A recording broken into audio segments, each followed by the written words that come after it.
Can you make an in-depth video about non-restrictive calorie deficits? This is something I struggle with. Of course, right here, I got Subway.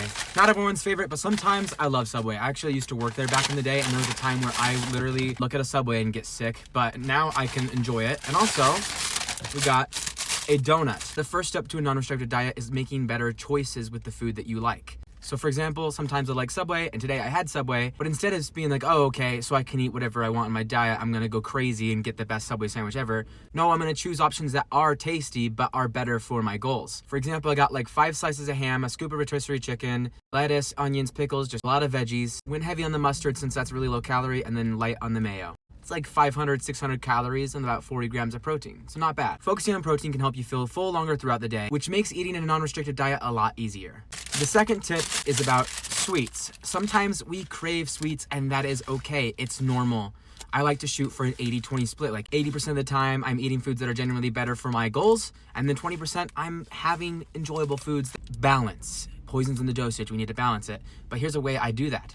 So I had the donut. I could eat the whole donut right now, but that might make it harder to eat this. But I really do want to satisfy the craving still. But here's a little tip that I've been doing for a long time that has helped me learn how to eat in moderation. So we're going to take a little bit of the donut. And I won't even eat this whole thing. We're going to take a bite of it. Put it back. Now that we've satisfied the craving, we could eat the donut if we wanted to, but I like to practice patience. Delayed gratification. Delayed gratification helps with a non-restricted diet. Now, we're gonna go to our main meal. Doesn't have to be Subway. It could be a whole food that you cooked at home. I prefer to cook at home, but sometimes that's just not realistic. And we're focusing on making choices that are more realistic and sometimes have to be convenient. Let's have the sandwich now. And after opening the sandwich, I'm already feeling like I don't even want the rest of this donut right now, and I could save that for tomorrow. Because I gave my body time to process what I had just eaten.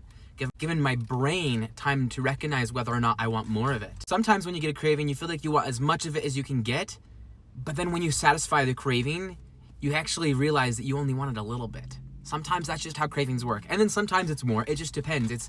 But most of the time, and the majority of the time for me, it ends up being just a little bit of it.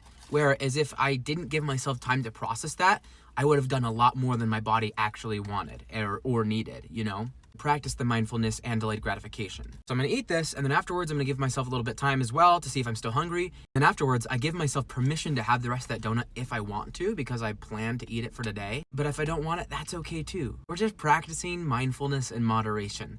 The poison's in the dosage. It's a lot easier than you think. If you give yourself enough credit and enough time to really practice it, it becomes easier. And also, you just have to believe in yourself too. If you don't believe in yourself, you're never gonna make progress. So please believe in yourself and never give up on yourself. Oh, and one more tip. Literally just walk away from it, because then it's easier for you to forget about it and not crave it more.